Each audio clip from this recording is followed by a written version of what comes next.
नमस्कार दोस्तों, success study बारोदा YouTube channel में आपका स्वागत है। आज के इस वीडियो में हम लर्निंग आउटकम्स आधारित लर्निंग गैप सामग्री यानी ब्रिज कोर्स, जिसे सेतु सामग्री या N-1 पाठ्यक्रम भी कहा जाता है, इसके अंतर्गत कक्षा 7 के लिए विषय हिंदी का जो लर्निंग आउटकम H615 निर्धारित किया गया है, उसे हम आज जानने का प्रयास करते हैं। तो देखिए, लर्निंग आउटकम H615 प्राप्त करने के लिए हमें पढ़ना होगी पाठ्य सामग्री कक्षा 6 का जो आपका पाठ 16 है, श्रम की महिमा, वो हम पढ़ेंगे। यह पढ़ने के बाद आगे जो है अभ्यास है वो हम कर लेते हैं। तो इसका पहला अभ्यास है, दी गई कविता के आधार पर कविता में निम्नांकित कार्य किस कला के अंतर्गत आते हैं। तो देखिए, कपड़ा जो बुनना होता है वह वस्त्रकला के अंतर्गत आता है। कागज़ पर लिखना हस्तकला के अंतर्गत आता है। इसी प्रकार से धरती में बीज गाड़ना यानी खेती बाड़ी जो होती है उसके अंतर्गत आता है ना। सूत कातना, इसे हम बोलते हैं हस्तकला, है ना। चप्पल बनाना, ये भी हस्तकला के अंतर्गत आता है। अब अभ्यास क्रमांक 2 में देख लेते हैं कि प्राचीन काल में निम्नलिखित कला को करने वाले कलाकारों को किस नाम से जाना जाता था।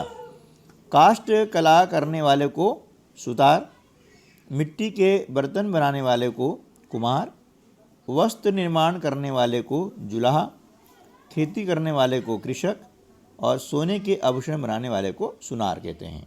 ठीक है ना। अब यहाँ आपको दिया गया है चित्र, इसमें देखना है कि इस चित्र में आपको क्या क्या दिखाई दे रहा है। तो देखिए, इस चित्र में चरखा है, महात्मा गांधी हैं जो कि मतलब जो है ना क्या कर रहे हैं, सूत काटते हुए नज़र आ रहे हैं।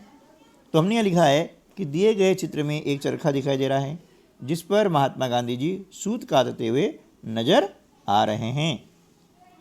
चलिए अब देख लेते हैं अगला प्रश्न। चित्र में किस महापुरुष को दिखाया गया है। तो चित्र में महात्मा गांधी जी को दिखाया गया है। ठीक है ना।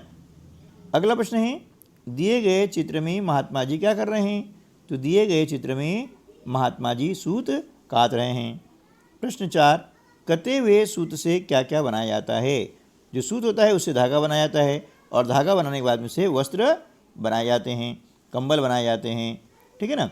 चलिए अब अगला अभ्यास 4 है वो कर लेते हैं कि यहाँ पर आपको 3 कलाएँ दी गई हैं। खेती बाड़ी यानी जिसे कहते हैं कास्तकला, भवन निर्माण यानी वास्तुकला और चित्र बनाना यानी हस्तकला।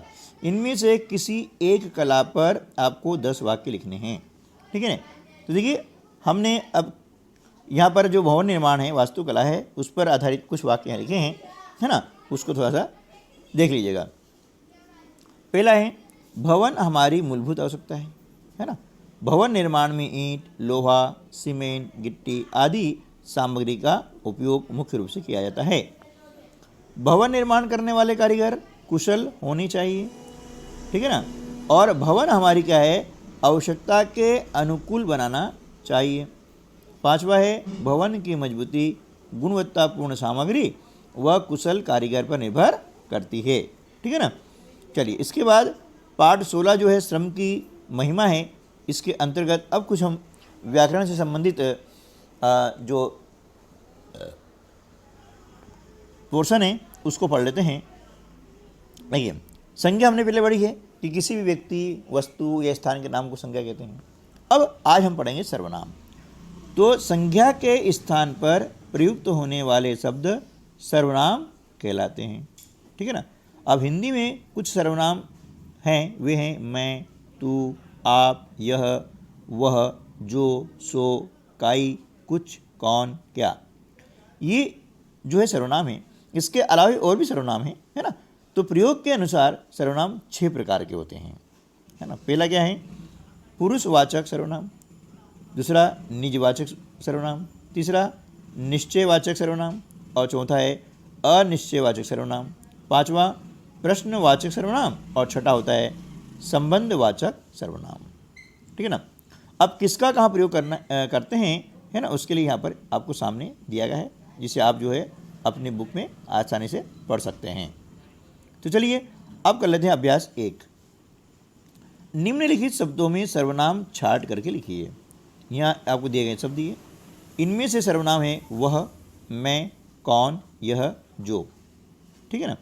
अगला अभ्यास है कि सर्वनाम कहाँ प्रयुक्त होते हैं। प्रश्नवाचक सर्वनाम कहाँ प्रयुक्त होते हैं? तो प्रश्न करने के लिए इस सर्वनाम का प्रयोग होता है। ठीक है ना। अगला क्या है? अनिश्चयवाचक सर्वनाम। इसका प्रयोग कहाँ करते हैं? जब किसी निश्चित वस्तु का बोध नहीं होता है, क्योंकि अनिश्चय है, निश्चय तो है नहीं है, तो जब किसी वस्तु का बोध निश्चय नहीं होता है तब वहाँ पर इसका उपयोग करते हैं। पुरुषवाचक सर्वनाम, यह सर्वनाम किसी व्यक्ति के नाम के बदले प्रयुक्त होता है ना, जैसे मैं, वह आदि। संबंधवाचक जो सर्वनाम होता है, यह दो वाक्य खंडों को जोड़ने में प्रयुक्त किया जाता है। अगला अभ्यास कर लेते हैं कि दिए गए सर्वनाम के आधार पर दो वाक्य लिखना है जो कि तालिका में ना आए हों। उसके अलावा तो निजवाचक सर्वनाम के जो वाक्य हैं वे हैं, उमेश अपना काम कर रहा है। निजवाचक मतलब अपना, ये हो गया निजवाचक सर्वनाम। वह स्वयं, ये स्वयं क्या हो गया? निजवाचक सर्वनाम। तो वह स्वयं यह निबंध लिखेगा। अगला है निश्चयवाचक सर्वनाम। यह लड़का खेल रहा है, निश्चित है, इसलिए यह इसमें क्या हो गया? निश्चयवाचक सर्वनाम हो गया है। वह लड़का दौड़ रहा है, इसमें वह जो है ये हो गया निश्चयवाचक सर्वनाम। अगला है प्रश्नवाचक सर्वनाम। दिनेश क्या कर रहा है? इंदौर कौन जा रहा है? ठीक है ना, इस प्रकार से। तो आज की वीडियो में बस इतना ही। मिलते हैं अगली वीडियो में, तब तक के लिए नमस्कार, जय हिंद।